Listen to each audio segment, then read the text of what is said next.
Donc nous allons ouvrir une nouvelle table ronde qui est une carte blanche à la Société française d'histoire urbaine sur le thème « Urbaphilie, éloge des villes de l'Antiquité à nos jours ».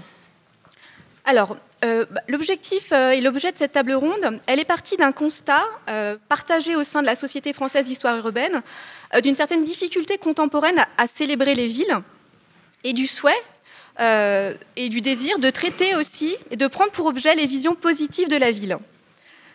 En effet, aujourd'hui, la ville concentre de façon croissante les personnes et les activités. Le mode de vie urbain s'est généralisé. Et au-delà de la diversité de la réalité urbaine, la ville est en général posée comme un enjeu, comme un problème et comme un défi à résoudre dans le débat public, de la part des aménageurs ou de la part du personnel politique.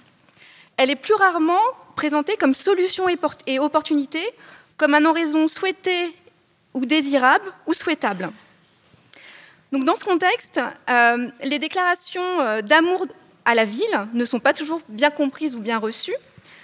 En guise d'exemple, j'ai proposé cette photo de l'œuvre Cœur de Paris, qui se situe porte de Clignancourt, donc dans le nord de Paris, pour illustrer cette table ronde, car elle montre cette difficulté peut-être aussi à afficher cet amour des villes et aussi les images que cela convoque. Hors du débat sur le coût de cette œuvre, en fait, ce Cœur de Paris, qui est une mosaïque qui culmine à près de 10 mètres de haut à Paris, a été l'objet de controverses. Alors, en raison de son implantation au milieu de la circulation intense, des voitures, des usagers pressés du métro, mais surtout dans un quartier difficile qui est l'un des plus pauvres de la ville. Et donc, elle est apparue comme incongrue et déplacée. Et par ailleurs aussi a été posée la question du sens d'une œuvre qui est réduite à un logo. En effet, ce cœur convoque et fait écho au slogan iconique « I love New York » qui a été utilisé par la ville à partir des années 80 pour faire la promotion auprès des touristes. Et on voit que ce motif, en fait, beaucoup de villes s'en sont emparées. Dans toutes les villes, on trouvera quantité d'objets, des t-shirts, des mugs, des sacs, des magnettes, avec ce même slogan et ce même cœur qui est devenu iconique, en fait, et lié effectivement à une déclaration d'amour aux villes qu'on a visitées et qu'on a appréciées. Et donc, finalement, aussi, on se rend compte que les productions et les discours faisant l'apologie de la ville sont un peu devenus peut-être le champ privilégié du marketing territorial. Or, bref rappel sur le projet de cette œuvre, c'est un projet pour lequel en fait, ont été sollicités un centre social associatif de quartier dans le cadre d'un projet de la Fondation de France qui visait à replacer les citoyens au cœur des commandes artistiques. Et en fait, les habitants ont commandé en fait, cette œuvre, l'ont choisie et l'ont défendue comme un message de bienvenue au monde et aussi comme un moyen de signifier leur fierté, leur attachement à leur quartier. Et donc, on voit aussi, par ailleurs, et c'est intéressant, qu'ils revendiquent de s'approprier cette image, ce cœur qu'on utilise et qu'on voit utiliser dans toutes les villes, dans des slogans effectivement touristiques.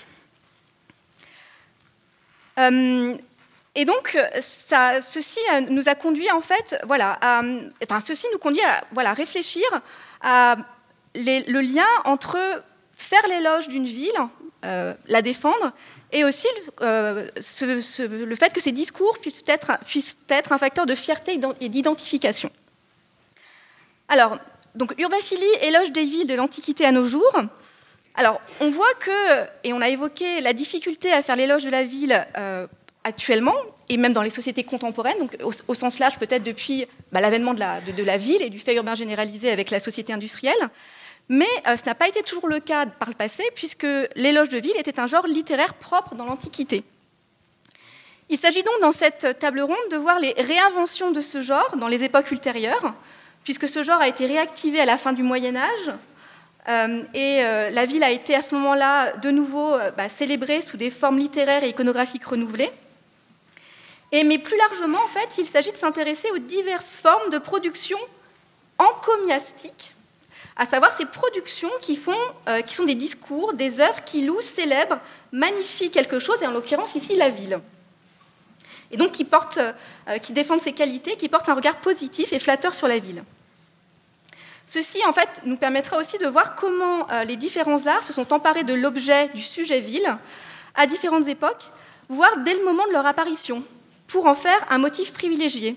On peut penser à la photographie, par exemple, dès le XIXe siècle, et où la ville devient un motif privilégié, mais aussi, pour la période contemporaine, que je maîtrise davantage, aussi au cinéma, et à ce type d'œuvres assez particulières qui s'appellent les symphonies urbaines, et qui, en fait, sont un genre cinématographique datant des années 20, qui s'inscrivent dans les recherches de l'avant-garde, et où les films, en fait, ces films s'attachent à décrire en général la vie d'une ville durant 24 heures, en fait.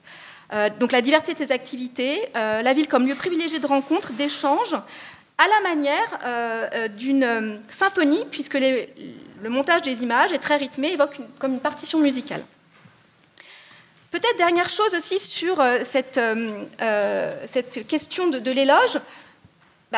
On a effectivement vécu l'été dernier les dernières Olympiades, et cette année, pour la première fois, la cérémonie d'ouverture n'a pas eu lieu dans un stade olympique, mais elle a eu lieu au cœur de la ville. Et donc ce choix a en partie déplacé l'enjeu de ce genre d'événement, qui est en général un moment d'auto-promotion du pays hôte, et a finalement proposé un spectacle grandiose qui magnifiait la ville de Paris, avec une dimension à la fois d'exposition touristique et de glorification du patrimoine architectural et monumental de la ville, tout en célébrant aussi des valeurs généralement associées aux villes, et qui peuvent être décriées pour cela, comme la diversité, le multiculturalisme, l'altérité. Et donc, d'une certaine façon, cette cérémonie a pu apparaître comme un éloge spectaculaire de la ville de Paris et de la ville tout court et de l'urbanité. Alors, de l'éloge à l'urbaphilie, effectivement, les productions, les discours qui célèbrent la ville posent la question du rapport affectif à la ville, à la fois de la communauté et de l'individu. Elles questionnent les formes et les ressorts d'une urbaphilie que l'on peut définir comme l'amour pour la ville ou l'amour porté à la ville. À dire vrai, l'urbaphilie n'est pas un terme que l'on emploie souvent, et si vous utilisez un moteur de recherche, vous verrez que plutôt qu'urbaphilie, vous aurez des occurrences sur l'urbaphobie, en fait. L'urbaphobie qui est du coup la détestation de la ville ou le désamour de la ville. Alors, de fait, cette urbaphobie, elle a donné lieu, notamment au cours des années 2000, à plusieurs colloques. L'urbaphobie, la détestation sur la ville, ou anti-urbain, origine et conséquences de l'urbaphobie. Et dernièrement, encore en 2023, un colloque à Bordeaux. Alors, je ne vais pas détailler cet aspect-là, et d'autres intervenants pourront revenir sur ces relations entre urbaphilie et urbafolie. Mais ce qui est intéressant, c'est que les auteurs signalaient que finalement il y avait peu d'études consacrées à l'urbaphobie, ce qui justifiait le fait de s'y intéresser. Or, c'est encore moins le cas de l'urbaphilie, d'où cette table ronde. Et ensuite, ces colloques, parmi un grand nombre de conclusions, montraient en fait que l'urbaphobie contribuait finalement à développer toute une gamme d'attitudes ou de réformes qui finalement amélioraient la ville ou renforçaient son attractivité. Et de l'autre côté, montrait bien que les liens complexes entre individus, les liens complexes que l'individu peut éprouver pour la ville, mêlent à la fois les événements biographiques et aussi l'imaginaire collectif. D'où l'importance de ces discours, de ces productions qui célèbrent la ville. Alors, pour aborder cette thématique, nous avons réuni dans cette table ronde Catherine Saliou, qui est professeure d'histoire romaine et directrice d'études à l'École pratique des hautes études et à l'Université Paris Sciences et Lettres. Donc, elle a travaillé sur le droit du voisinage et de la construction dans le monde romain, et elle a étudié, traduit et commenté le livre 5 du De Architectura de Vitruve, et consacré aux édifices publics, et elle a rédigé une introduction et un commentaire à l'éloge d'Antioche de Libanius. Catherine Saliou, qui est à ma gauche, Laurence Buchholzer est maîtresse de conférences en histoire du Moyen-Âge et membre de l'UMR 3400 de l'Université de Strasbourg. Elle est spécialiste en histoire urbaine des mondes germaniques médiévaux. Elle coordonne la revue Histoire urbaine aux côtés de Natacha Coquery. Elle est membre de la Société française d'histoire urbaine, et elle s'est aussi intéressée aux éloges chantés du Moyen-Âge. Enfin, cette table ronde a été un peu bousculée par l'absence de Raphaël Berthaud, qui nous a informé ce matin qu'elle était souffrante et qu'elle ne pourrait pas être là avec nous. Et nous remercions vivement, et je remercie vivement en fait Renaud Epstein, qui est ici à ma droite, qui est professeur de sociologie à Sciences Po Saint-Germain-en-Laye, et dont les travaux s'inscrivent sur la gouvernance urbaine, portent sur la gouvernance urbaine, qu'il aborde dans une perspective de sociologie politique et de l'action publique, et il s'est aussi intéressé aux trophées et aux labels territoriaux. Et a aussi étudié un corpus très intéressant, notamment de cartes postales sur les grands ensembles, dont il va aussi nous parler à présent. Enfin, je remercie Laurent Coudroy de Lille, qui est ici à ma gauche, qui est l'actuel président de la Société française d'histoire urbaine, qui est maître de conférence en histoire de l'urbanisme à l'Institut d'urbanisme de Paris, qui a mené un ensemble de travaux sur l'histoire de l'urbanisme en Espagne, sur l'urbanisme français de l'entre-deux-guerres, et qui s'intéresse plus généralement à la genèse des idées et des systèmes de représentation de l'urbanisme. Il est aussi surtout le co-directeur du livre très important de l'aventure des mots de la ville, et en 2023 de l'ouvrage Hommage à Marcel Roncaillello sur les pas d'un géographe singulier. Marcel Roncaillello qui était à la fois un géographe et un historien de la ville. Alors, peut-être une minute avant de entamer la circulation de la parole, l'occasion aussi de cette table ronde nous permet, au nom de la Société française d'histoire urbaine, d'avoir une pensée pour Denis Mongeau, en fait, spécialiste des villes ibériques médiévales, qu'il a approfondi dans ses multiples facettes, et qui a eu un rôle très actif dès la fondation de la Société française d'histoire urbaine, qu'il a présidé de 2007 à 2023, mais aussi dans la naissance de la revue Histoire urbaine en 2000, et qui nous a quittés cet été, en fait. Donc c'est aussi l'occasion pour nous, en fait, de rendre hommage aussi à Denis Mongeau à cette occasion. Alors, donc, pour organiser cette table ronde qui, comme vous l'avez vu, va convoquer différentes époques, je vais proposer en fait à nos différents intervenants déjà tout d'abord dans un premier tour de table de présenter le type de corpus sur lequel ils ont pu être amenés à travailler et qui a des liens avec la question des éloges et de l'urbaphilie. Et donc et je vais leur demander effectivement de nous dire qui sont les auteurs ou les autrices de ces éloges, de ces productions qui célèbrent et qui magnifient la ville, dans quel contexte ces productions voient-elles le jour, pourquoi prennent-elles ces formes, et quelles sont aussi leurs fonctions et leurs intentions quand elles sont produites. Alors, je vais donner tout d'abord la parole à Catherine Saliou, puisque spécialiste d'histoire ancienne, elle est, comme je l'ai dit tout à l'heure, l'histoire ancienne nous offre l'exemple justement d'un genre spécifique qui est l'éloge urbain. Merci beaucoup. Justement, puisqu'on va parler d'éloquence. Donc, qui sont les auteurs d'éloges de ville?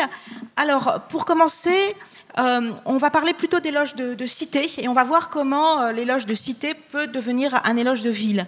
Donc, la cité, c'est vraiment un ensemble politique, un ensemble de citoyens qui vivent sur un territoire. Sur ce territoire se trouve une agglomération, pour justement les activités collectives, mais il y a aussi donc une partie de ce territoire qui est un territoire rural. Et bon, cette cité est souveraine, et ce sont des gens qui ont les mêmes, suivent les mêmes lois et se reconnaissent la même origine et ont les mêmes cultes. Bon, en gros, c'est la définition de la cité.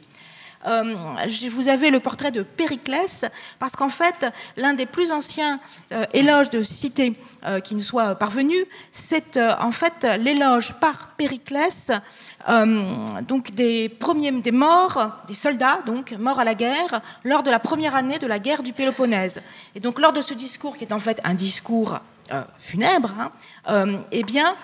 pour faire l'éloge de ces soldats qui sont des Athéniens, Périclès fait l'éloge de la cité d'Athènes.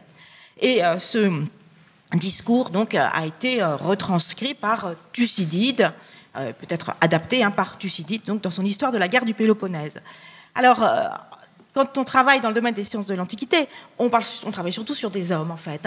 Mais le fait est qu'il y a aussi au moins une autrice, une autrice disons présumée d'un éloge, c'est Aspasie. Aspasie qui était la maîtresse de Périclès.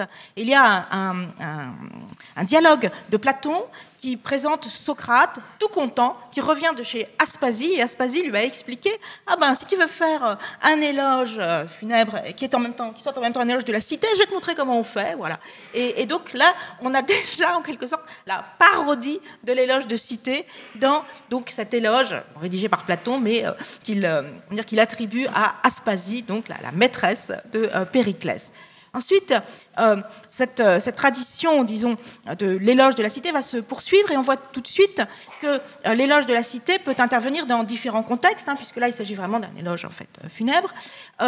Mais c'est surtout, en fait, à partir de l'époque impériale, donc à partir, disons, du 1er, même du 2e siècle après Jésus-Christ, que l'on a vraiment conservé un très grand nombre de textes d'orateurs, enfin, donc de textes de discours. Et c'est surtout à partir de cette époque, on parle de l'époque de la 2e sophistique. Vous avez donc le portrait d'Elius Aristide, qui est l'un des membres les plus importants de cette seconde sophistique. Et donc c'est à partir du 2e siècle que les orateurs qui font l'éloge de la cité dans divers contextes vont aussi commencer à s'intéresser de très près à la ville elle-même, à ses édifices, etc.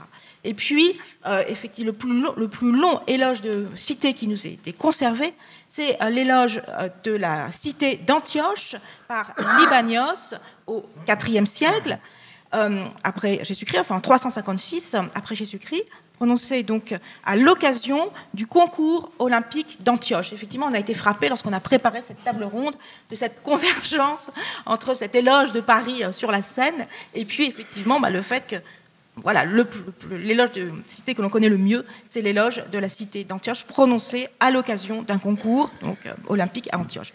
Les occasions de prononcer ces éloges sont en fait multiples. Et à vrai dire, non seulement il y a une pratique de la rhétorique qui est extrêmement importante, la pratique de la parole publique, la pratique de l'éloquence, c'est quelque chose d'extrêmement important dans l'Antiquité. Et du coup, c'est quelque chose qui s'apprend. Et donc, on a aussi des traités de rhétorique, des manuels de rhétorique. Et dans ces manuels, on apprend, entre autres, on nous explique, entre autres, comment louer une cité. Mais ça n'est pas louer une cité pour le plaisir de louer la cité. C'est toujours dans une circonstance bien précise. Donc, ça peut être à l'occasion d'une fête. On va faire l'éloge de la fête et en même temps l'éloge de la cité qui organise la fête. Ça peut être à l'occasion d'une ambassade adressée à l'empereur, par exemple. On va inviter l'empereur à venir et on va ou demander une faveur et on va faire l'éloge de la cité. Ça peut être quand le gouverneur de la province, on vit vraiment dans l'Empire romain, donc les provinces sont gérées par des gouverneurs. Lorsque le gouverneur de la province arrive dans sa province et donc dans la capitale de la province, on lui présente sa cité, la cité où il va résider. Et puis ça peut être aussi quand on est un très jeune orateur, on dit sophiste, en fait, on a été formé, alors on a le cas par exemple d'un jeune homme originaire de Bosra en Syrie du Sud, qui va faire ses études à Antioche, sous la direction de Libanios, justement, qui est aussi un professeur. Et en fait, on a le discours de Libanios qui explique à ce jeune homme que non, il ne faut pas qu'il arrête ses études, là, parce qu'il n'a pas encore le niveau. Voilà. Il faut bien qu'il pense que quand il va retourner à Bosra, dans sa ville, il va commencer par faire un discours pour expliquer, enfin, on attend de lui, donc il prononce un discours pour expliquer comme il est content de rentrer dans sa cité, et donc, bien sûr, il va falloir qu'il en fasse l'éloge. Et puis, alors, donc, les deux images, le lieu que j'ai sélectionné, sont là pour, vous vous rappeler donc la diversité de ces contextes concrets. Donc, ces éloges peuvent prendre place, ou être prononcés dans des lieux très, très vastes, devant un très, très vaste public, comme au théâtre d'Éphèse, mais comme je l'ai expliqué, il y a la parole publique est extrêmement importante et la formation à la parole publique, la formation à l'éloquence, c'est-à-dire ce qu'on appelle la rhétorique, c'est en fait la formation de base des élites de l'Empire romain. Pourquoi je vous ai montré, donc, à côté de Périclès, ce parfait inconnu, Kimbros, qu'on ne connaît que par la mosaïque qui raconte sa vie. Vous voyez Kimbros qui est enfant et qui est donc à l'école, Diatribet, avec son professeur qui s'appelle Alexandre et qui est nourri par ce qu'on appelle la paideia, c'est-à-dire la culture. En apprenant la rhétorique, on apprend la culture. Donc c'est vraiment la formation de base. Et donc les éloges, comme d'autres genres rhétoriques, se pratiquent aussi dès l'enfance, si on peut, dans des salles de classe, dans des salle couverte. Hein, voilà. Et ce qui fait que si l'éloge est d'abord et avant tout un type de discours dans le cadre de la parole publique, comme les élites sont formées en premier lieu à la rhétorique, en fait, tout le monde pratique l'éloge. C'est-à-dire, le genre de l'éloge va se diffuser. Si vous êtes un historien, par exemple, lorsqu'il va être amené à parler d'une ville, peut, par réflexe en quelque sorte, commencer à en faire l'éloge ou en proposer un mini-éloge ou un petit éloge, parce que bon, bah, voilà, c'est ce qu'il sait faire, c'est ce qu'on lui a appris à faire. Et finalement, le genre de l'éloge, et l'éloge de ville en particulier, se diffuse dans un petit peu tous les genres décrits. D'accord. Et voilà, je m'arrête. Et donc, alors, il y a une disparition des éloges, peut-être à la fin de l'Antiquité tardive, peut-être, et un renouveau ou pas au Moyen-Âge. Oui, donc au Moyen-Âge, le problème, c'est déjà de définir ce qu'est l'éloge, parce que en fait, on a des textes extrêmement variables. Ça peut être quelques lignes, ça peut être tout un livre, ça peut être un texte autonome ou un texte intégré dans autre chose. Donc, repérer les éloges, c'est pas toujours si évident que ça pour les historiens. Mais certains s'y sont essayés. Notamment pour les mondes germaniques. Quelqu'un comme Hartmut Kugler a essayé de lister un certain nombre d'éloges du haut Moyen-Âge jusqu'au XVIe siècle. Et il en a trouvé au moins 140 pour les mondes germaniques. Ce qui est intéressant dans son étude, c'est que ça nous permet aussi de situer ces éloges dans le temps, enfin tout au long du Moyen-Âge. Donc les éloges, ils sont effectivement très peu nombreux pour le haut Moyen-Âge. Et puis on va les voir réapparaître avec un premier pic de production au XIIe et XIIIe siècle, sans doute en lien avec ce qu'on appelle la Renaissance du XIIe siècle, une période de redécouverte de textes antiques. Mais le gros de la production des éloges médiévaux, ça va se situer entre le XIVe et le début du XVIe siècle, en lien étroit avec l'humanisme. Et pour l'Empire, qui est le monde germanique que je connais le mieux, c'est aussi en lien étroit avec l'arrivée à maturité vraiment de villes qui ont été fondées un petit peu plus tard qu'ailleurs pour ces espaces germaniques. Et en fait, les deux temps, 12e puis la fin du Moyen-Âge, ça correspond aussi à des temps forts dans l'histoire de la scolarité et des études. D'abord un temps d'épanouissement des écoles cathédrales ou des collégiales, puis un épanouissement des universités, et enfin un temps d'alphabétisation plus fort dans les villes des 15e et 16e siècles.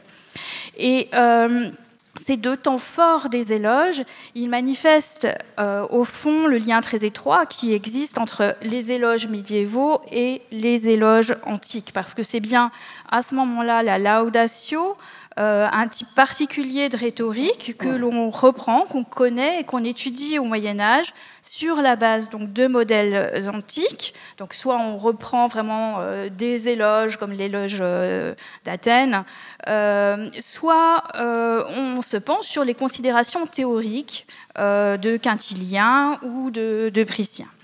Et pour ce qui est des auteurs, au fil des siècles médiévaux, eh bien, en fait, ils vont varier, bien entendu, selon les époques. Pour le haut Moyen-Âge, ceux qui laissent les rares éloges, ce sont des clercs, qui sont les seuls lisants et écrivants de l'époque. Par exemple, Grégoire de Tours laisse une description relativement élogieuse de Dijon dans son Histoire des Francs. Au XIVe et XVIe siècle, le renouveau des éloges est vraiment lié à une veine de production humaniste. Leonardo Bruni, qui a laissé un éloge de Florence, a en tête et connaît l'éloge d'Athènes pour composer lui-même. Dans le cas de Nuremberg, qui est celui que je connais le mieux, c'est vraiment tout un foyer humaniste qui a produit toutes sortes d'éloges latins.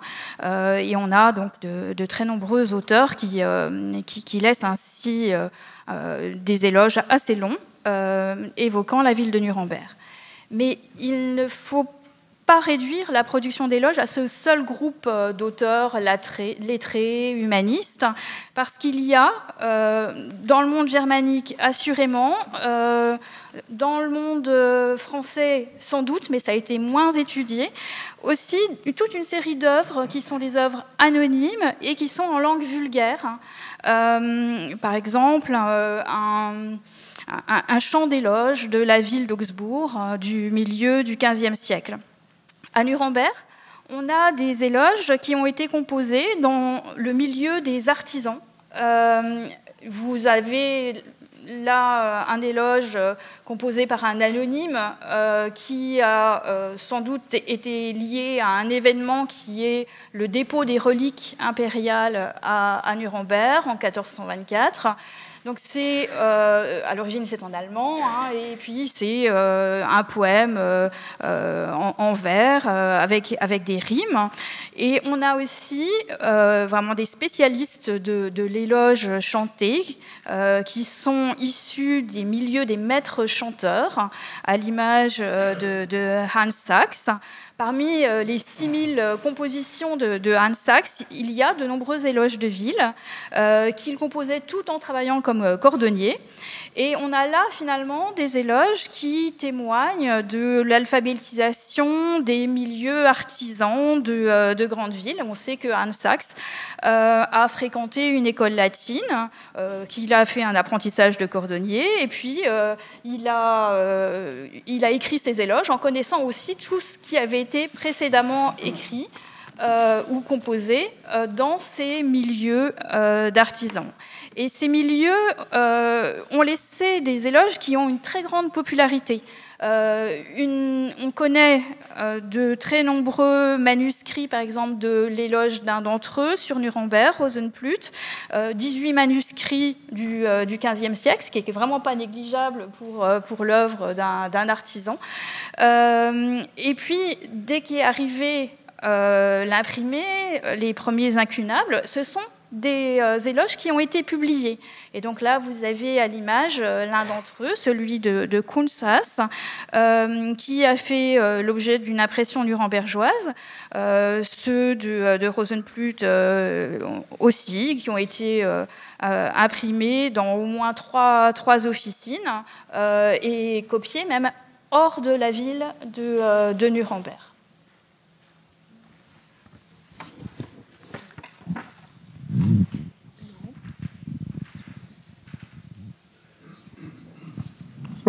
Oui, vous m'entendez. Oui, ben alors, cette table ronde est très conforme finalement à une certaine tradition de l'histoire urbaine française. On essaie d'intégrer toutes les périodes de l'histoire, parce que la ville est un grand principe de continuité hein, pour nos sociétés. Et tu as aussi posé la question de ce qui serait peut-être une éclipse ou une disparition de l'éloge urbain à l'époque contemporaine.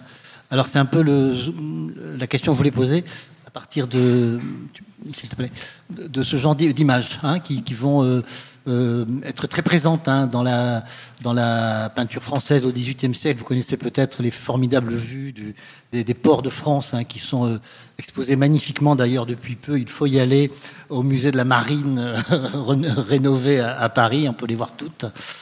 Ça c'est une vue du début du XIXe siècle lyonnaise hein, de Charles-André Nivard hein, qui est visible dans la nouvelle muséographie du musée Gadagne actuellement, magnifique aussi. Et on est évidemment stupéfait par la beauté hein, de ces grands paysages urbains où la ville est bien autre chose qu'une agglomération humaine avec des activités, enfin, et vraiment magnifiée, enfin, esthétisée. Bon. Moi, ce qui m'intéresse peut-être de dire ici, c'est que finalement... c'est cette très belle imagerie urbaine qui va se développer, qui va proliférer, hein, je pense à partir du 18e, 19e siècle jusqu'à aujourd'hui. Hein, peut-être que cela a à voir justement avec l'éclipse de l'éloge littéraire, de l'éloge écrit, hein, qui caractérisait des époques antérieures où il y avait justement très peu de représentations de type iconographique de la ville. Alors, vous connaissez peut-être aussi ces plans scénographiques du XVIe siècle, dans lesquels vous avez à la fois les premières vues urbaines, hein, cavalières, avec les maisons typifiées, enfin, ces dessins, hein, qui existent un peu pour toutes les villes européennes et qui étaient utilisés par exemple par les marchands, hein, et qui étaient aussi des représentations de prestige, elles étaient bordées par souvent des éloges qui, eux, étaient littéraires, dans les traditions que vous venez de mentionner, Catherine et Laurence. Je me demande si finalement l'éloge littéraire ne va pas se muter en éloge iconographique, hein, à travers cette très très belle peinture française classique notamment, mais pas que, italienne, allemande, etc., qui va marquer, à mon avis, beaucoup les valeurs positives, disons, de la ville. Voilà, je reprendrai la parole tout à l'heure. Alors, oui, autre vue, hein, oui, bien sûr, merci. C'est encore Lyon, hein, quelques années plus tard, une des premières photos que l'on possède du même lieu, en fait, les berges de la Saône à Lyon. Vous reconnaissez le palais de justice et Fourvière, ainsi que les ponts. Hein, les ponts et la peinture que je vous ai montrée a quand même une fonction politique, si tu peux revenir. C'est qu'elle est produite juste après la Révolution, qui a fait d'énormes dégâts matériels à Lyon, notamment dans ce quartier-là. Il y a eu la guerre civile pendant le siège de Lyon, et donc au moment où l'Empire s'établit, bien évidemment, on restaure Lyon, hein. Donc il y a un contexte très puissant, hein, qui consiste finalement à représenter Lyon de cette façon-là, comme évidemment les ports maritimes de France étaient montés au XVIIIe siècle, étaient représentés dans un projet évidemment de navigation mondialisée.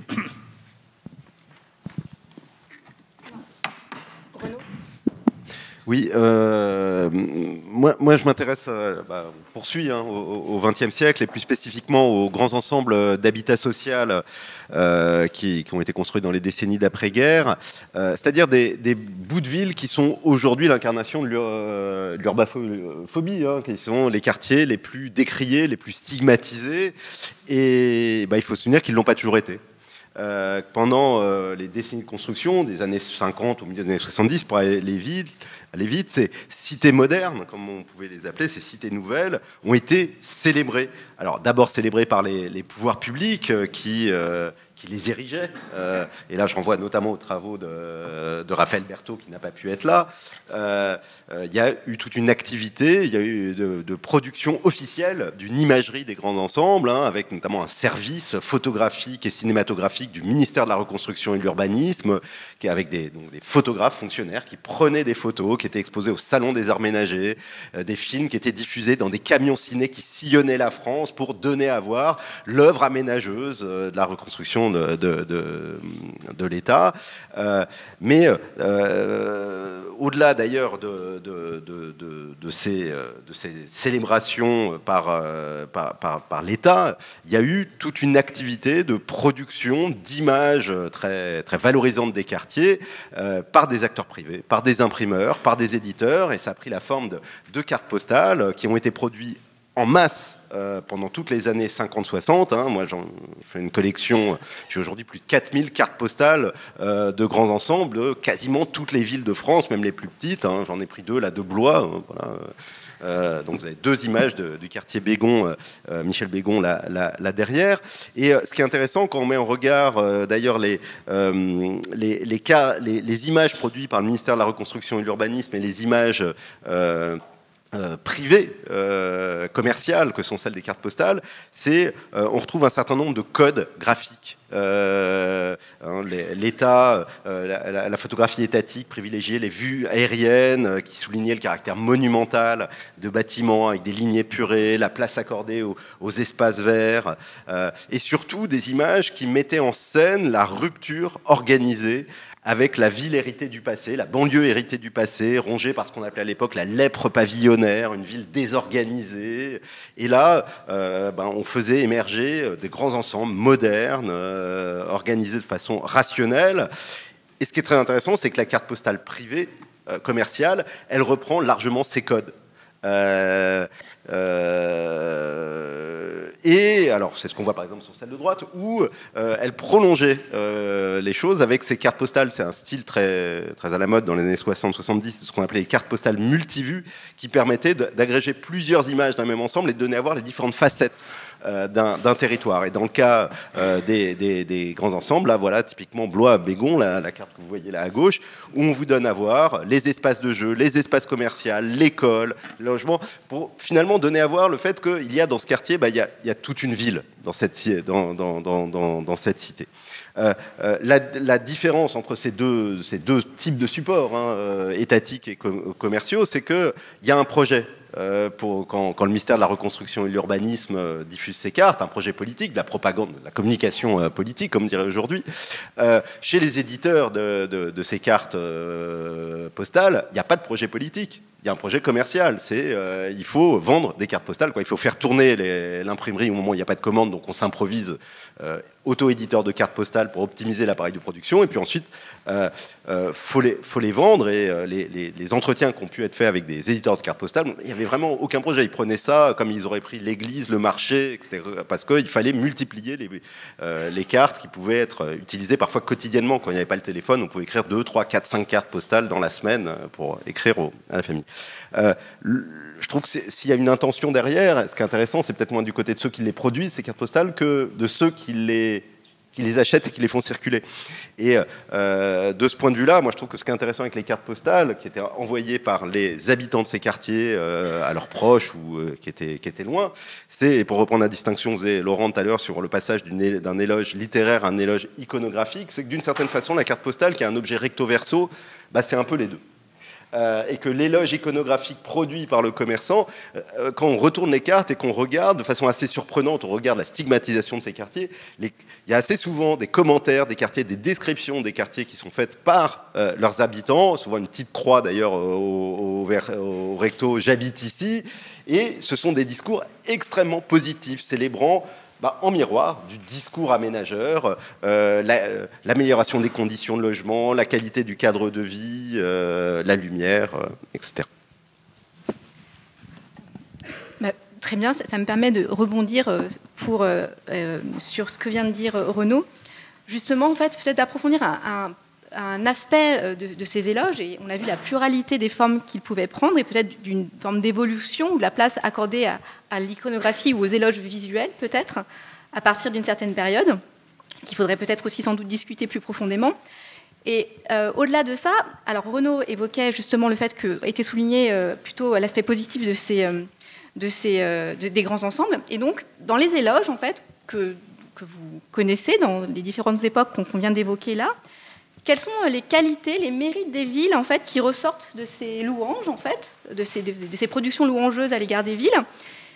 On peut aussi se demander quel rapport ces représentations, on a déjà un peu amorcé cet aspect-là, quel rapport ces représentations entretiennent-elles avec la réalité de l'histoire des villes à ce moment-là, au moment de leur production en fait? Est-ce que c'en est le décalque ou pas? Et finalement, en quoi ces éloges contribuent-ils à dessiner ou pas une ville idéale ou une ville un peu rêvée? Et peut-être on peut commencer dans l'Antiquité qui a un peu initié l'éloge de ville avec ses particularités. Oui, alors l'éloge de ville, le mot code a été prononcé, l'éloge de ville dans l'Antiquité, comme effectivement c'est un objet d'apprentissage et d'étude, c'est aussi quelque chose d'extrêmement codifié. Voilà. Et là, on le voit bien sur ce tableau, sur ce tableau, vous voyez d'une part les thèmes abordés par un historien, en fait, peut-être Saint-Ambroise, donc un historien du IVe siècle, qui traduit en latin Flavius Joseph, bref, un historien du 1er siècle après Jésus-Christ. Et dans le texte qu'il traduit, apparaît Antioche. Antioche est nommé. Du coup, cet historien va faire une digression de 2 pages sur Antioche. Et en fait, cette digression reprend les codes de l'éloge d'Antioche. Et je l'ai comparé donc avec les thèmes abordés par Libanios, donc dans son éloge d'Antioche, également prononcé au IVe siècle, et puis donc avec les indications, enfin la codification, donc mise en place par la littérature didactique. Donc vous retrouvez le quintilien, c'est le quintilien qui figurait aussi sur une diapositive de Laurence, qui est donc un professeur de rhétorique latine. un autre texte latin, et puis le Pseudo-Ménandre, qui est un professeur de rhétorique grec, donc en langue grecque, au IIIe siècle, après Jésus-Christ.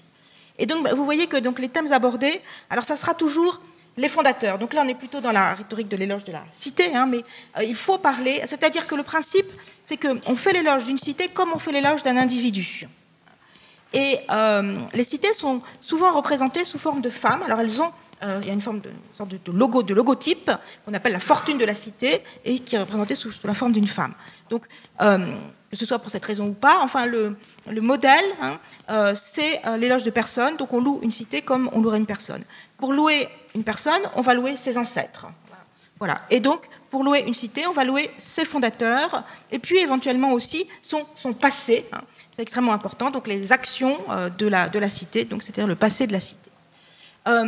Ensuite, le pseudo-exégipe, donc cet historien, aborde le site de la ville, qui est très très particulier à Antioche, puisqu'Antioche est adossée à une montagne, et effectivement, la question du site de la ville est mentionnée aussi bien par Libanios que dans les littératures didactiques. Et puis donc, il y a cette description très précise. Alors, en ce qui concerne les codes visuels, vraiment, donc, l'éloge de la ville même d'Antioche, dans l'éloge de la cité d'Antioche de Libanios, est très très long. C'est vraiment un discours très très long. Libanios décrit d'abord le territoire de la cité, puis il évoque ensuite les fondateurs et le passé de la cité, son histoire, puis ses institutions au présent, puis donc il fait l'éloge de la ville elle-même. Hein, mais bon, c'est vraiment une vingtaine de pages, hein, c'est très très long.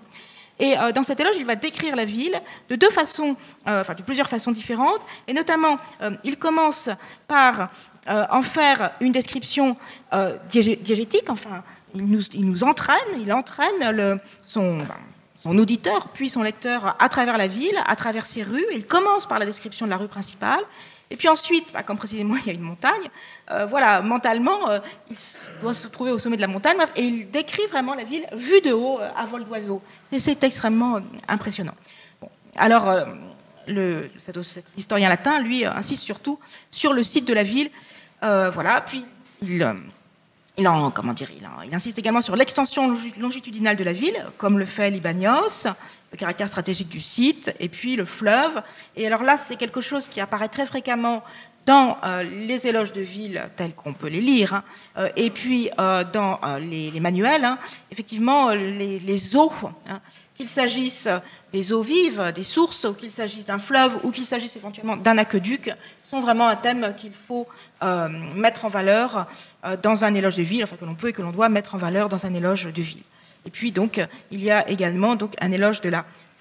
Exactement, le thème abordé par cet historien qui traduit Flavius Joseph, c'est celui de la population, qui est également abordé par Libanios et qui doit être abordé donc, d'après la littérature didactique. Alors, sauf que, là, j'avance peut-être un petit peu, mais autant Libanios aime Antioche et les Antiochéens, qui sont ses concitoyens, autant cet auteur latin, lui, il voit Antioche d'Occident. Bon, et on sent en lisant ce qu'il dit de la population, bien que le ton général soit celui de l'éloge, qu'il n'a pas de sympathie particulière pour Antioche.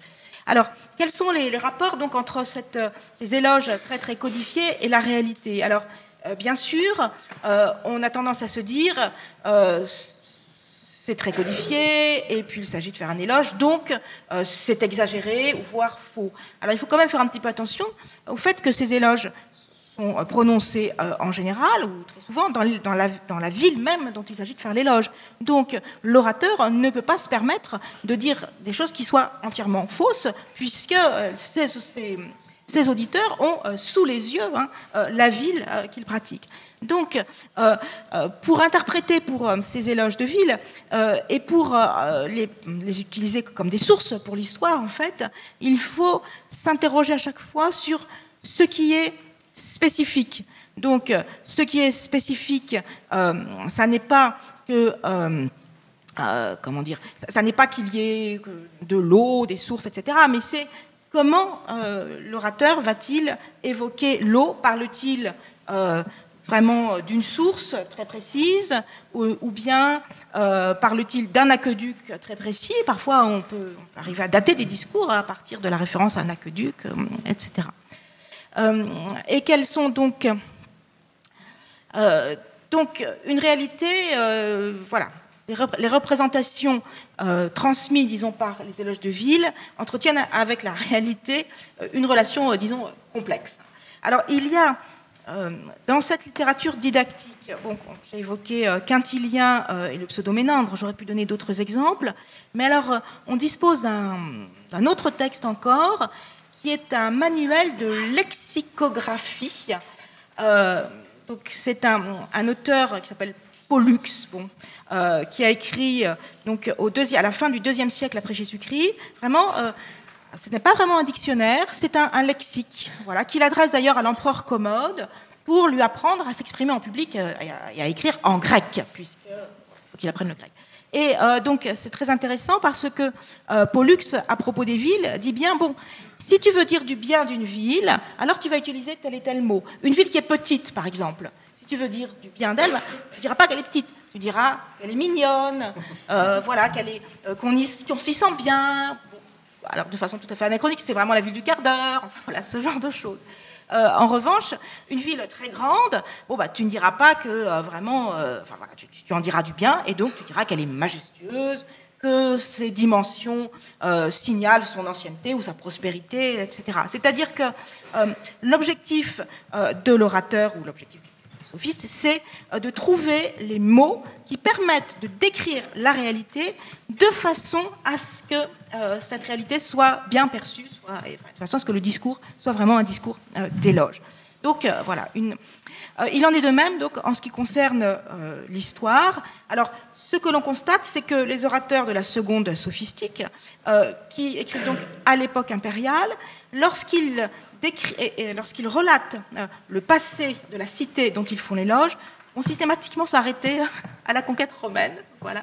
Donc le passé, c'est le passé prestigieux, le passé grec, si vous voulez, et puis on passe pudiquement sur les 2-3 siècles qui précèdent immédiatement le moment du discours. Et bien sûr, ces discours étant extrêmement à la fois très codifiés, et en même temps, ces normes sont vraiment intériorisées dès l'enfance à l'école. Donc, effectivement, ces normes contribuent à dessiner, en effet, une ville idéale. Et ces normes, d'ailleurs, on les retrouve dans les discours impériaux, dans les discours qui légitiment certaines décisions impériales. Bien sûr, enfin, c'est ce modèle de ville idéale qui transparaît, enfin que l'on trouve, qui est transmis par les règles de la rhétorique, c'est effectivement le modèle de la cité impériale, enfin un modèle très très largement répandu. Alors, pour la période médiévale, comme on puise aux mêmes références, si vous regardez le tableau de la composition de cet éloge de Nuremberg, vous allez retrouver quasiment les mêmes étapes que ce qu'on avait sur la diapo précédente, avec un passage obligé dans la description des origines de la ville, de sa situation, sa physionomie générale, ses murailles, ses principaux monuments et ses hommes illustres. Tout ça, ça reste codé par les références antiques. Maintenant, si on avait un éloge en langue vulgaire, on trouverait à peu près la même chose, sauf la période historique. Là, on est bien ancré dans le présent et on s'intéresse plutôt à la situation de la ville, à sa physionomie, à son gouvernement, à ses murailles, à ses hommes et à ses principaux monuments. Il y a même dans les poèmes par exemple sur Nuremberg, une approche très topographique. On monte sur une colline et on regarde à quoi ressemble la ville depuis le haut. Les éloges cherchent bien sûr à faire la promotion de ces villes et ils vont particulièrement insister sur plusieurs aspects. L'industrie des habitants des villes. À Nuremberg, on précise que finalement c'est une ville qui s'est faite par elle-même et par l'activité commerciale et artisanale des habitants, d'autant plus qu'elle est située sur un sol qui est très peu fertile. Ce qui est intéressant d'ailleurs, c'est de voir, c'est que ce motif-là, on est allé le chercher dans des privilèges impériaux où il est déjà présent. Les tout premiers privilèges de Nuremberg comportent ce motif-là. Donc on a des textes comme ça qui empruntent à l'histoire même de la ville et pas seulement à des références de rhétorique. Ce qu'on met aussi en avant très fortement à la période médiévale, c'est la sacralité de la ville. Une sacralité d'ailleurs qui peut évoluer. On va d'abord parler des reliques et puis au XVe siècle, fin du XVe peut-être un petit peu moins, et davantage insister sur la religiosité des habitants, sur leur piété, sur leurs aumônes. Et enfin, on a des éloges qui célèbrent la beauté de la ville, et de plus en plus au XVe siècle, en mettant en avant les maisons en pierre, les rues pavées, les canalisations, les fontaines, les murailles, les églises, les moulins. Donc on développe vraiment tout un modèle d'urbanité et on insiste de plus en plus sur la salubrité de ces villes.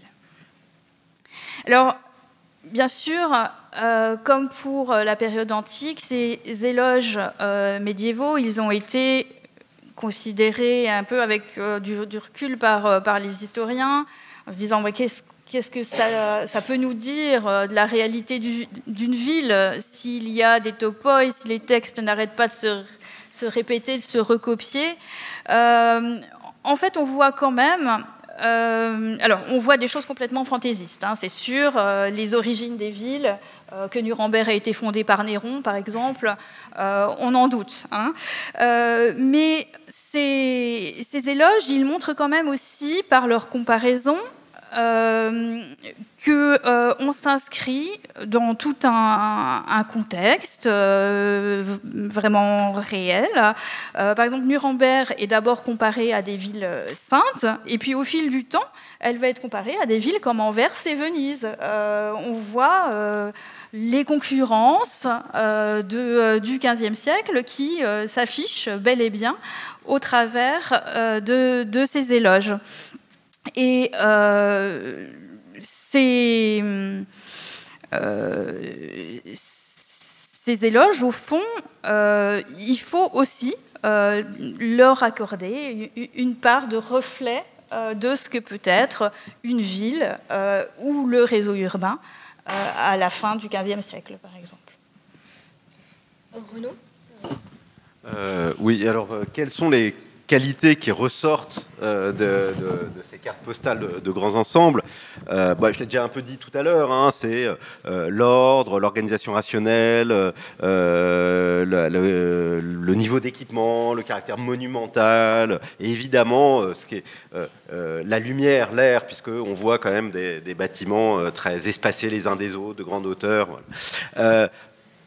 Mais les qualités qui en ressortent, moi je trouve, de ces cartes postales sont peut-être moins dans l'absolu qu'en miroir de la ville héritée du passé. Il y a pas mal, il y a beaucoup de cartes qui mettent en avant ce contraste avec des cadrages larges où on voit la rupture entre le quartier nouvellement créé et l'environnement dans lequel il s'est bâti, et c'est souvent dans ce contraste que la qualité ressort plus encore. Pour autant, est-ce que c'est une ville idéale? Il y a tout un discours qui nous dit oui, ces quartiers, ce serait l'utopie qui serait transformée en dystopie, de la cité radieuse aux cités ghetto. Il y a plein de formules comme ça qui nous résument les choses. Mais en réalité, moi, il me semble un peu difficile de considérer que ces cartes postales, quand bien même elles célébraient les quartiers, donnaient à voir une ville idéale. Voilà, il y avait ce message pour les cités radieuses de Corbu avaient cette prétention, la production iconographique de l'État pouvait avoir cette prétention d'essayer de donner à voir la construction d'une ville parfaite, idéale. Les cartes postales, d'abord, je crois que leurs éditeurs n'avaient pas ce projet. Voilà, il n'y avait pas de projet politique derrière. Et puis, quand on analyse de l'extérieur ces cartes, c'est à bien des égards l'envers d'une ville idéale, et pour une raison simple, c'est que c'est des villes sans vie. Et alors là, moi, dans mon corpus de cartes, près de 4000 cartes, j'ai compté rapidement, j'ai pratiquement 90% de ces cartes postales, qui représentent donc des quartiers d'habitation, dans lesquels il n'y a pas d'habitants. D'ailleurs, quand j'ai sorti le livre de cartes postales, j'ai choisi une des rares cartes où il y avait de la vie pour mettre pour la couverture. On a vraiment des quartiers sans présence humaine, comme s'il y avait une bombe à neutrons qui était tombée, et ce qui donne comme une impression parfois rétro-futuriste et glaçante. Mais ça, je pense que ça renvoie à l'objet. Ça renvoie au fait que ce sont des cartes postales, et il y a des codes visuels propres à la carte postale. Quand on dit un paysage de carte postale, qu'est-ce que c'est ? C'est un paysage dans lequel il n'y a pas de panneaux publicitaires, peu de voitures, pas de vie. Et je pense que d'une certaine façon, les cartes postales, en donnant à voir les quartiers, les ont données aussi pour ça sans vie, mais ça produit cette impression pour ceux qui le reçoivent, que c'est tout sauf la ville idéale. Et c'est un objet recto verso, double face. Quand on retourne la carte, j'ai dit tout à l'heure que les habitants de ces quartiers qui envoyaient ces cartes mettaient en avant les qualités de ces quartiers, mais là non plus, quand même, c'était pas non plus la description d'une ville idéale. C'était plutôt, là aussi, une vision relative et contrastée, où ce qui était mis en avant, c'était les qualités au regard de ce qu'avaient été les expériences de logement, notamment précédentes. Ce qu'on met en avant, c'est l'amélioration. S'il y a de la louange, c'est la louange du progrès, éventuellement, de manière générale, mais certainement pas l'idéal. D'ailleurs, on voit aussi, en même temps qu'il y avait la mise en avant des qualités du quartier, toujours quelques critiques, notamment sur l'insonorisation, qui était le grand problème mis en avant au verso des cartes. Sur cette question de la ville idéale, Oui, rebondissons. Donc, alors c'est vrai que voilà, la ville idéale, la voilà, sur un site sur lequel vous pouvez facilement aller vous promener. Alors qu'est-ce que c'est ce site villeidéale.fr ? Vous pouvez noter toutes les villes de France, les petites, les moyennes, les grandes, les communes de banlieue, enfin bon. Alors tout ça est assez drôle en réalité. Mais bon, on est très habitué aussi à la fois à tous ces rankings, tous ces classements de villes qui apparaissent dans la presse et qui vont là aussi en faisant apparaître des concurrences un peu, enfin pas seulement symboliques d'ailleurs. Ça peut aller de l'investissement immobilier ou faire ses études ou aller se faire soigner. Les villes où il fait bon vivre. Bon, on a évidemment ça quand même à verser dans notre dossier d'aujourd'hui de l'éloge urbain, qui est quand même un genre qui va trouver quand même certaines formulations dans la presse et donc éventuellement sur Internet. Alors là, il y a un blog en même temps qui tourne en permanence où on lit des choses assez drôles. Alors il y a quelque chose que je devrais peut-être pas dire à Blois, mais il y a quelqu'un qui dit par exemple, alors, par rapport à ce que tu disais tout à l'heure sur qu'est-ce qu'on trouve dans une belle ville, dans une ville idéale, si on vous parle d'abord de la cathédrale, ça veut dire qu'on va s'y ennuyer. Quand il y a une trop belle cathédrale, c'est dur à entendre, mais voilà, c'est des choses que vous imaginez. Ce site, c'est mes étudiants qui m'ont dit qu'il fallait absolument aller le voir et eux-mêmes aiment bien y contribuer. Alors pourquoi ça marche si bien ? C'est assez mystérieux, peut-être parce qu'on est quand même attaché à cette idée de la ville idéale, même si on sait qu'elle n'est pas là, qu'elle n'a jamais été là et que... donc il y a quelque chose qui séduit, qui marche. Moi, peut-être une autre hypothèse sur cette deuxième image. Vous voyez que non seulement il y a les meilleures villes, mais à côté il y a les pires. C'est-à-dire qu'en fait, ça marche ensemble. Et le classement est chaque fois dans les deux sens.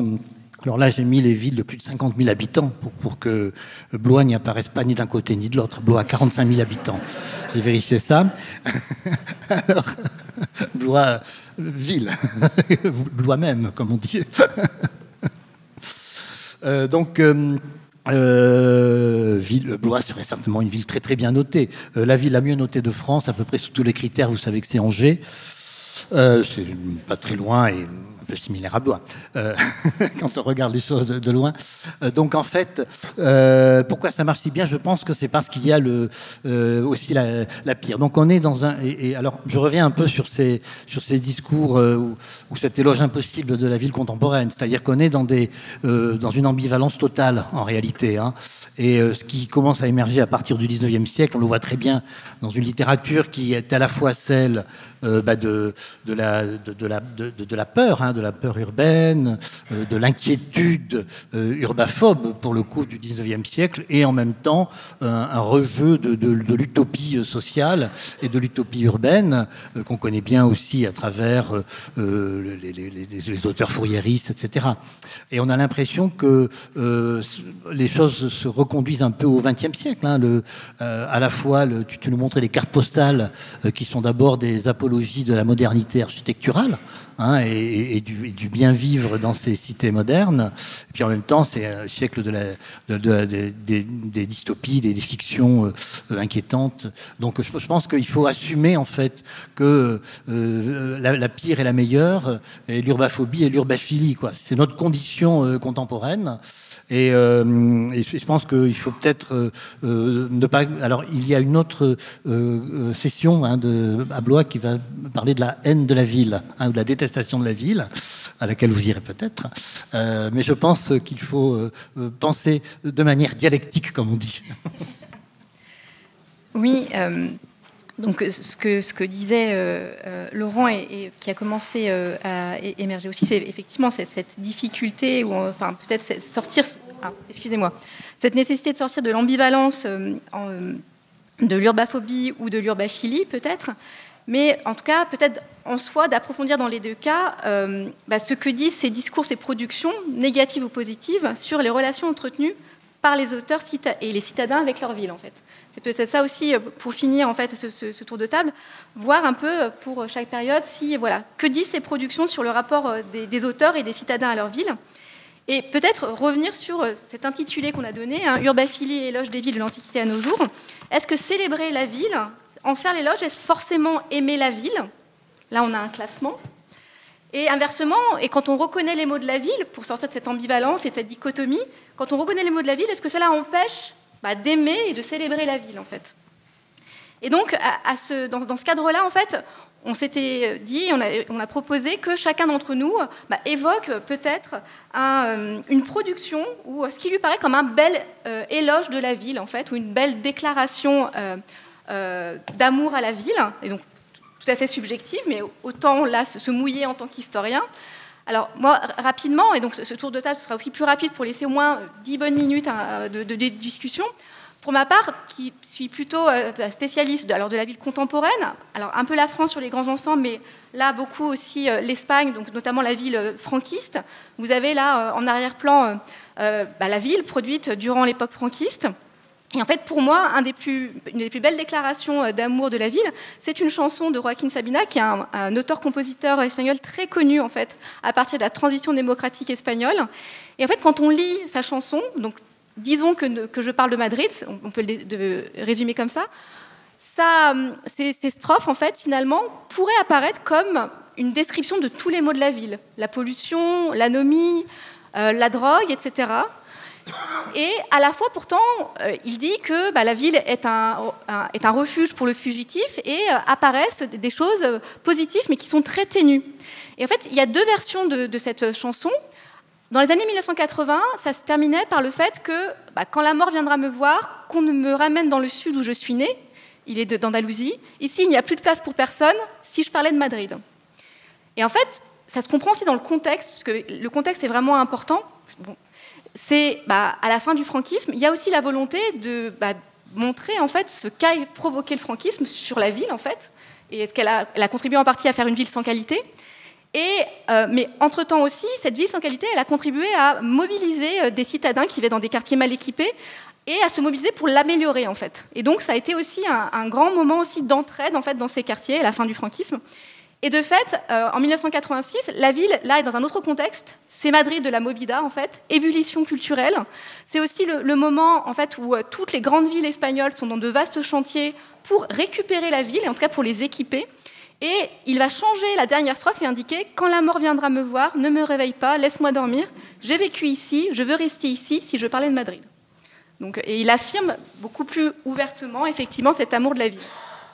Et donc, je vais donner la parole à Catherine, en fait, sur sa dernière séquence pour évoquer assez rapidement, peut-être, ce dernier point sur les rapports des citadins à la ville, et aussi, peut-être, proposer une déclaration d'amour ou un éloge à la ville. Bon, oui. Alors, donc, je vais prendre un extrait de l'éloge d'Antioche. Donc, vous l'avez compris, un orateur fait l'éloge d'une ville parce que, somme toute, il est là pour ça. Mais le fait est que Libanios aimait vraiment Antioche. Il était originaire d'Antioche. Il aurait pu faire une très belle carrière à Constantinople. Voilà. Mais il a préféré revenir à Antioche et il a même sacrifié un certain nombre de choses pour revenir à Antioche.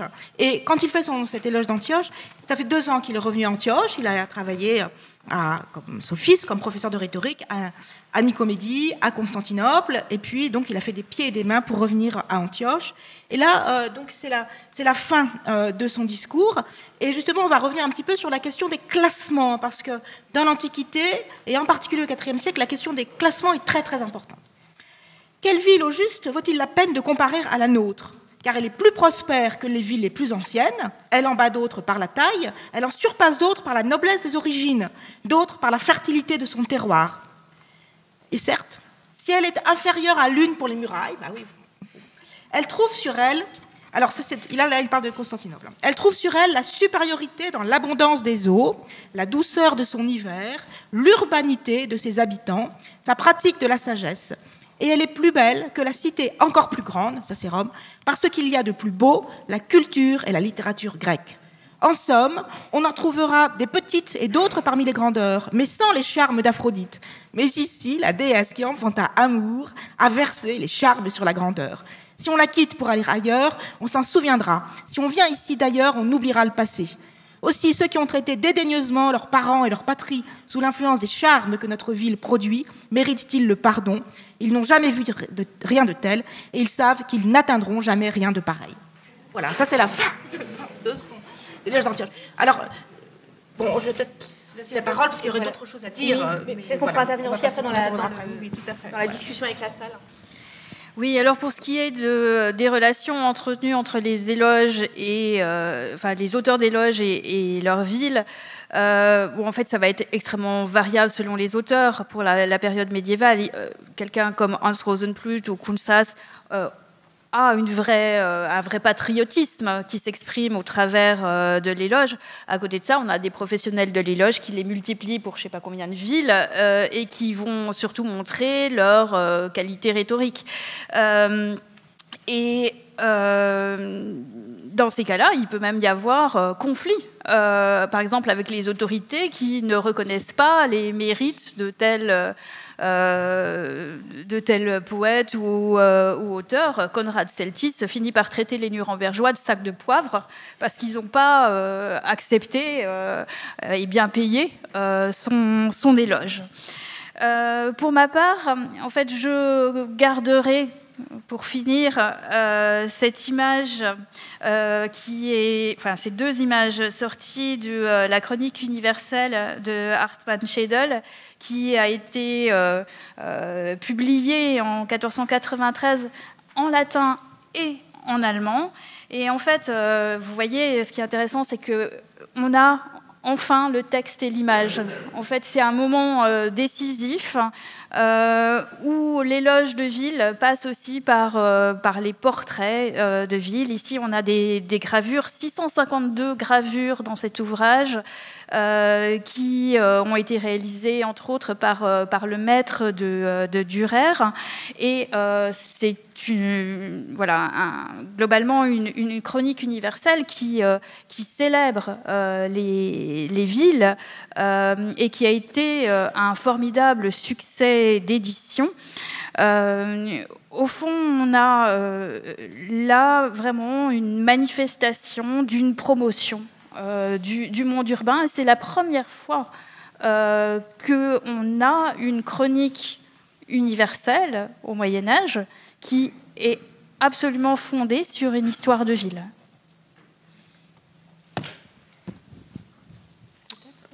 Il y a beaucoup d'ambivalence en fait dans les rapports aux quartiers de grands ensembles dès l'époque de leur production. Tout à l'heure, je parlais de la célébration par l'imagerie institutionnelle du ministère de la Reconstruction et de l'Urbanisme, mais simultanément et dès les premières années de construction, le MRU, le ministère, fait travailler des sociologues sur les premiers quartiers qui sortent de terre et qui produisent des rapports qui, eux aussi, donnent à voir cette dualité progrès social et en même temps toute une série de difficultés. Les cartes postales, je l'ai dit tout à l'heure, il y a à la fois ce recto qui célèbre graphiquement et le verso qui donne à voir les qualités, mais on n'est pas dans l'éloge absolu. Donc il y a, je trouve, un rapport finalement plus équilibré et moi j'ai demandé de choisir une œuvre. Moi je choisis cet ouvrage de Marc Bernard, donc publié en 1964. Marc Bernard, c'était un romancier, anard de droite, qui a vu prix Renaudot quelques années auparavant, et l'Aurore, qui veut torpiller les grands ensembles, hein, c'était l'objectif, dit on va envoyer Marc Bernard nous faire un pamphlet sur Sarcelles. Et Marc Bernard dit ok, mais moi j'y vais pas pour j'y vais, mais je veux y habiter un mois pour pouvoir écrire.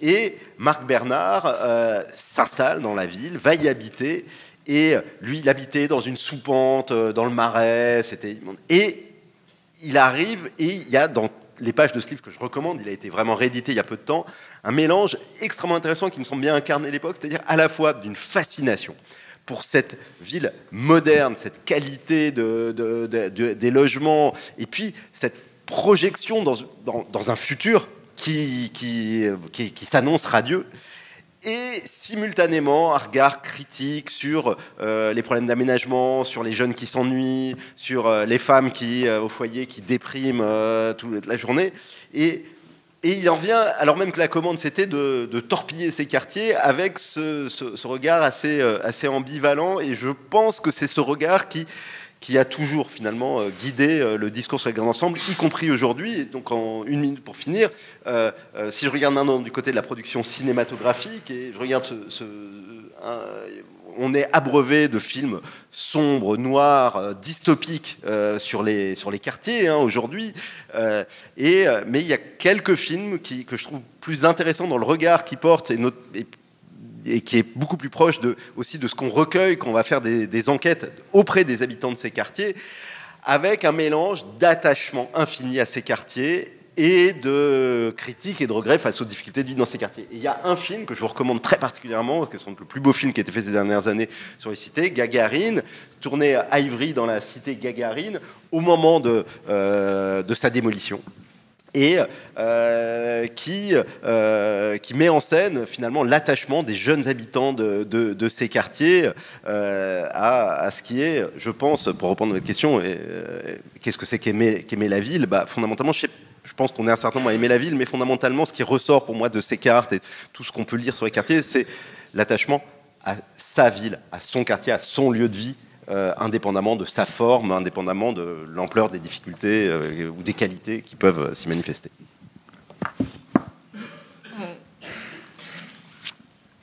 Alors, peut-être... Oui. Oui, Ivry qui était d'ailleurs assez bien noté sur villeidéale.fr, je tiens à le dire. il y a des surprises.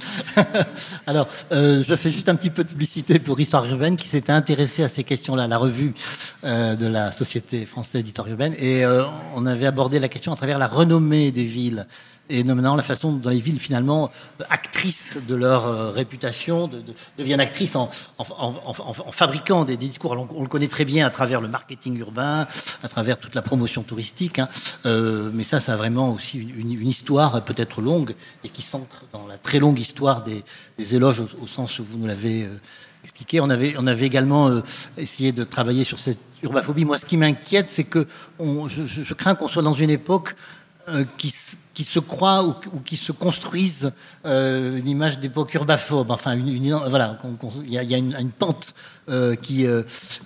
ça m'ennuie d'autant plus que mes étudiants sont des étudiants d'urbanisme et non pas d'histoire, donc ils seront amenés à travailler dans les villes, à les transformer. Donc ils ne peuvent pas quand même être totalement urbaphobes. J'espère que vous non plus, vous ne l'êtes pas. Il faut restituer une urbaphilie. Et en tout cas, déjà, je pense, la communiquer. Enfin, ça me semble être même quasiment une sorte de cause un peu à défendre aujourd'hui. On rend responsable les villes de beaucoup de dérèglements sociaux, environnementaux et autres. Elles sont aussi quand même des éléments de continuité, de durabilité en elles-mêmes. Hein. Voilà, je voulais juste mentionner ça. Eh bien, très bien. Donc, nous avons une quinzaine de minutes d'échange avec vous. Peut-être aussi, je voulais rebondir sur ce que disait Renaud c'est d'abord l'attachement à une ville en particulier. Alors, à ceci près, notamment la chanson que je vous montrais de Joaquin Sabina, le propos est très général et peut s'appliquer à n'importe quelle grande ville, en fait. Et donc, parfois, peut-être, un éloge peut-être efficace de la ville, c'est celui qui se veut universel, en fait, et qui permet aussi à chacun de s'identifier, même si on ne parle pas de sa propre ville, en fait. Donc, alors, pour faire circuler la parole, alors je sais, est-ce qu'il y a... Là, vous pouvez lever la main et le micro va circuler, peut-être. Bonjour et merci. Je me pose la même question que votre dernier intervenant. C'est est-ce qu'il peut vraiment encore y avoir une place pour de l'urbanophilie ? Enfin, il me semble que depuis quelques dizaines d'années, ce qui domine vraiment, c'est la détestation de la ville, des conditions de vie qu'elle induit, de la pollution. Les quartiers merveilleux qui étaient évoqués se sont tellement dégradés. Le Covid a été l'opportunité pour des centaines de milliers de citadins de quitter les villes pour n'y surtout pas revenir. Est-ce que vraiment, qu'est-ce qu'il faut réinventer pour qu'il puisse de nouveau y avoir de l'urbanophilie ?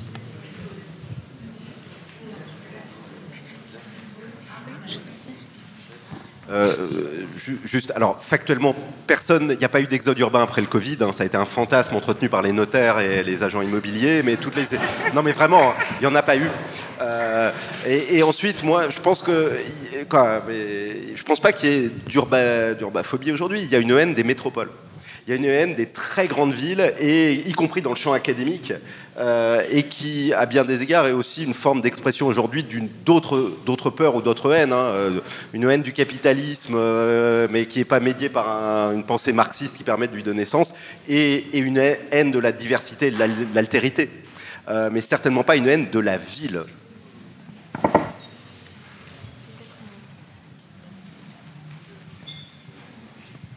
Bonsoir. Ce qui m'intéresserait, ce serait de savoir ce qui nourrit l'éloge de la ville. Et pourquoi pas de penser qu'est-ce que penseraient ces personnes qui ont fait l'éloge des villes aujourd'hui. Quand on va par exemple à Los Angeles, ça commence avec San Francisco et ça finit avec San Diego. C'est un continuum de ciment. C'est cimenté du début à la fin, et on étouffe jusqu'à ce que l'on dépasse la frontière du Mexique, où vous avez tout le contraire, c'est-à-dire pas de ciment, de la pauvreté et que du vrai. Quand vous allez de New York à Washington, c'est pareil, c'est un ruban de ciment, ce sont des mégapoles, et est-ce qu'on peut envisager un éloge de ces villes modernes? Personnellement, c'est un étouffement pour moi, et de voir, si vous voulez, la cimentation des villes de plus en plus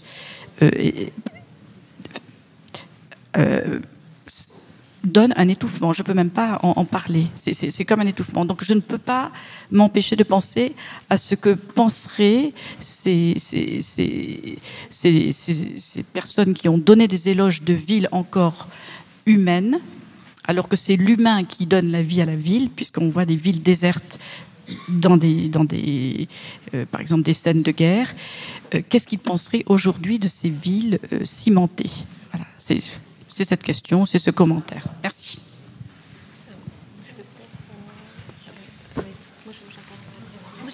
Ma réponse sera simple et courte. Un orateur formé aux techniques de la rhétorique de l'éloge dira c'est merveilleux, c'est très propre, c'est c'est très régulier, vraiment c'est fantastique, et on voit bien la différence entre notre pays si riche et puis le pays d'à côté si pauvre. Enfin, voilà, ça ne posera pas de problème pour quelqu'un qui est formé à la rhétorique de l'éloge. En fait. Et c'est peut-être pas ce que vous souhaitiez entendre.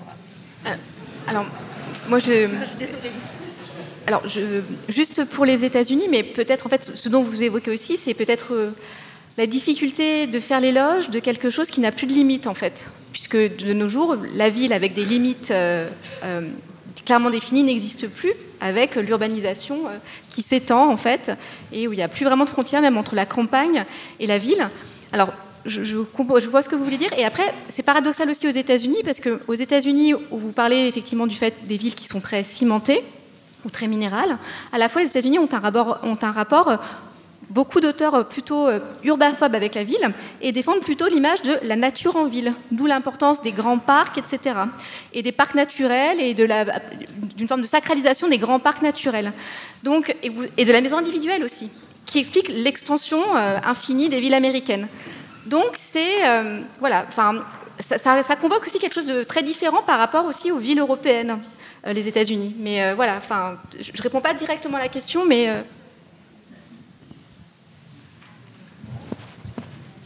Non, mais les villes européennes sont aussi très artificialisées, comme on dit, et il y a des politiques très vigoureuses pour remettre de la nature. On est dans une ville où il y a des magnifiques jardins, je crois, à Blois, et où le paysage naturel est toujours visible dans le lointain. Donc, en fait, je pense qu'on peut quand même simplement reconnaître qu'il y a des, voilà, qu'il y a des actions qui sont menées très fortement pour humaniser des villes.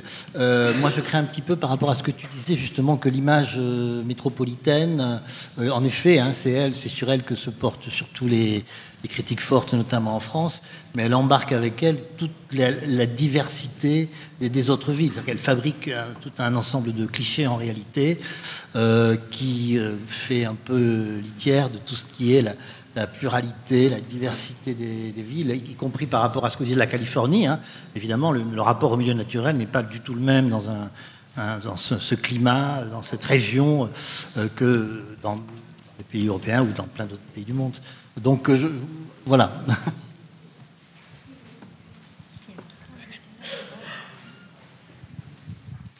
Bonjour, pour revenir à l'aspect plus historique, je me permets d'ajouter un petit élément sur l'éloge des villes avec les villes italiennes.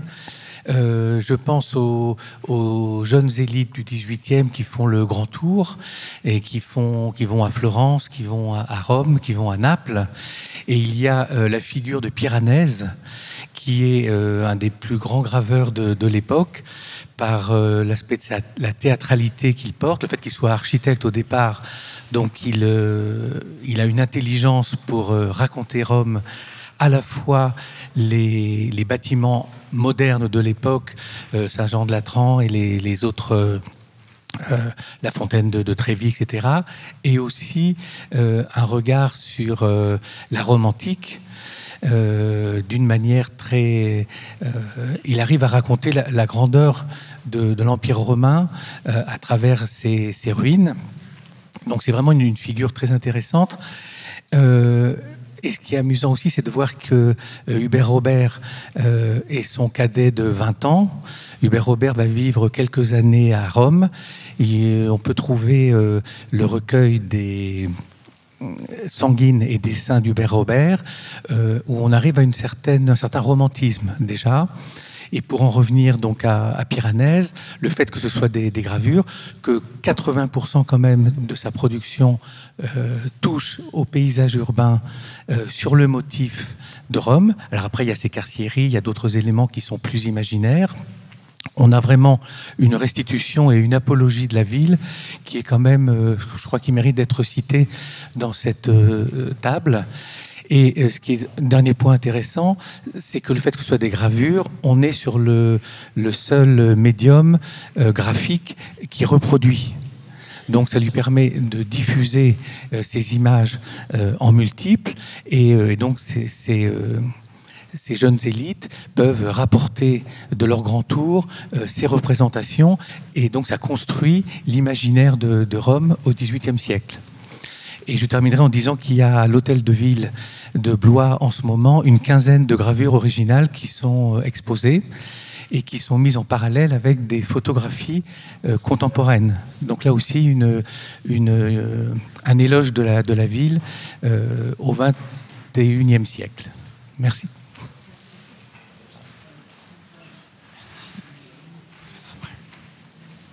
Je vais aller de l'autre côté, je suis désolé.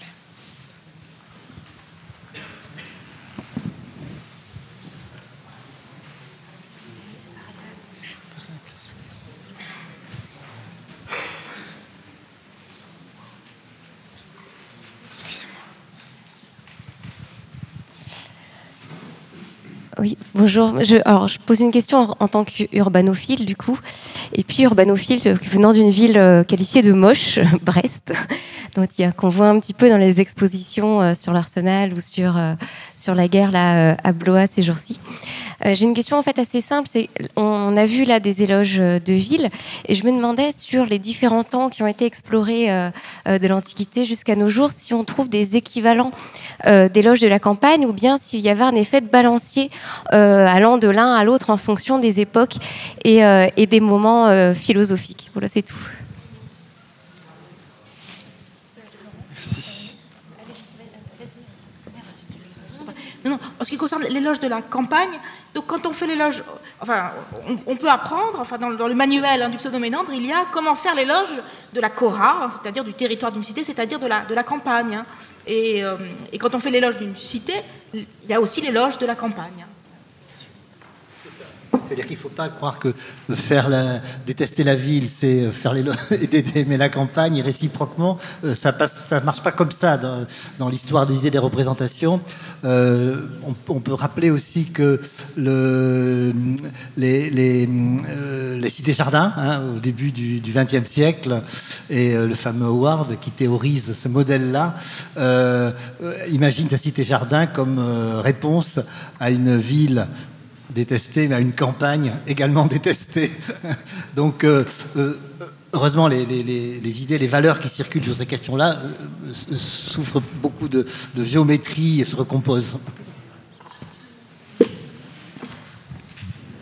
Bonsoir et merci pour la... Pardon. C'est bon. Bonsoir, merci pour la qualité des interventions qui nous ont été proposées. J'avais une question... Je suis là. J'avais une question. Est-ce qu'on peut construire un lien entre l'urbaphilie et l'éloge de la ville et la question de la muséification des villes? Parce qu'elles sont fréquemment présentées, et je pense au programme scolaire du secondaire aujourd'hui. Paris, par exemple, est présenté, étudié comme une ville-musée. Donc une ville qui se fige dans le temps.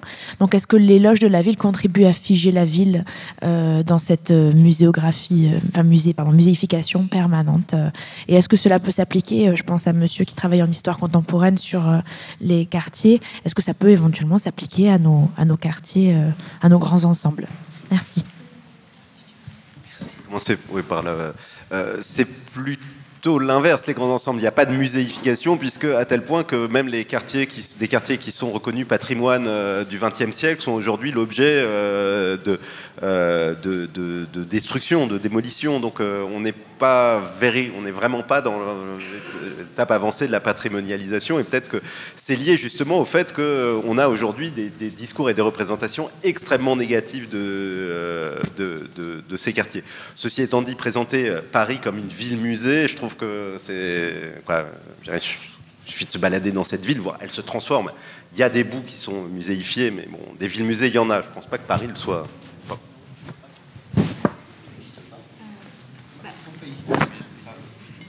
Mais en tout cas, la question mérite d'être posée, parce que peut-être que Paris n'est pas aussi avancé sur ce chemin-là si c'est un processus, mais il y a d'autres villes comme Venise ou Barcelone qui, du coup, peut-être projettent un futur pour Paris, en fait. Et on voit les problèmes que ça pose avec les populations locales.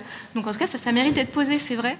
Et on peut se demander aussi, j'ai introduit la table ronde en évoquant le fait que la cérémonie d'ouverture était un éloge spectaculaire de la ville.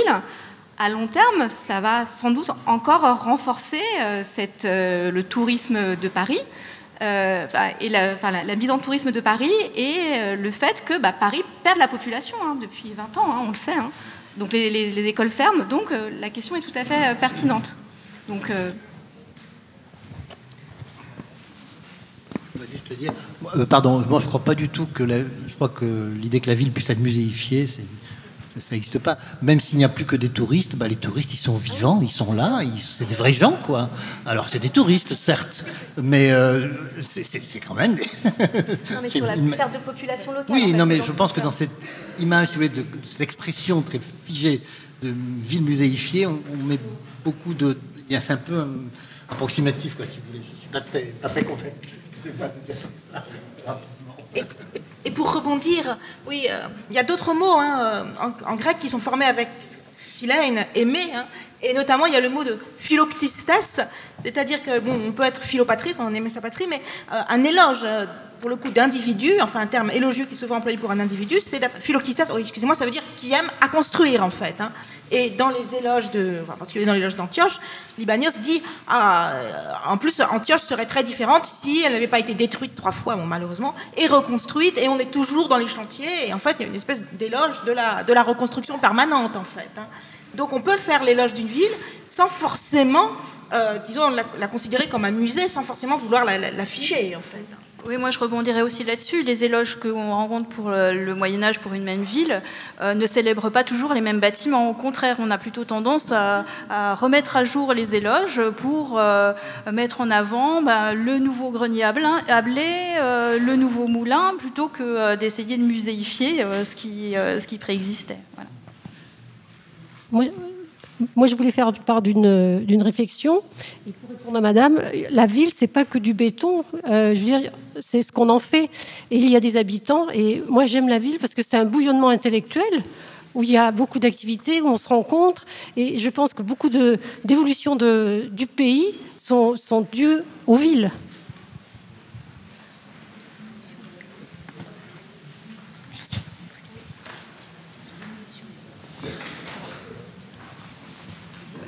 En tout cas, disons, si on reprend l'exemple de Paris, Paris a été la ville des révolutions, et d'autres villes aussi, donc à Lyon, etc. Donc oui, c'est un lieu de rencontre d'où peut surgir, oui.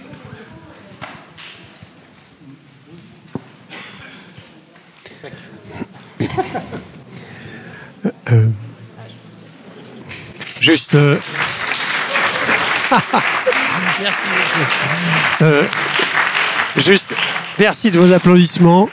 Merci de vos applaudissements. Je voulais juste poser une question. Ça concerne quand même une chose qui me manque là dans les éloges, c'est qu'à aucun moment je n'ai entendu, à une époque, en tout cas, j'ai pas entendu ça, quelque chose qui fait l'éloge de la ville en tant que cité, en tant que lieu de la citoyenneté. Allez, c'est redémarré pour un tour. Bon, ça a été dit, mais en plus c'est vrai. Enfin, en fait, je pense que c'est pas pour la publicité, mais franchement, je vous engage très vivement à lire l'éloge d'Antioche de Libanios. Et sur le plan du discours qui a été projeté de façon assez fugace, il y a vraiment un éloge des institutions qui, pour le coup, est peut-être assez idéalisé, mais vous avez tout ce que vous avez dans les manuels d'histoire sur la cité. Vous avez le conseil, le démos, les vertus, enfin le peuple, les vertus du démos, bien sûr. Mais voilà, mais justement, la ville n'est pas exactement la même chose que la cité. Voilà.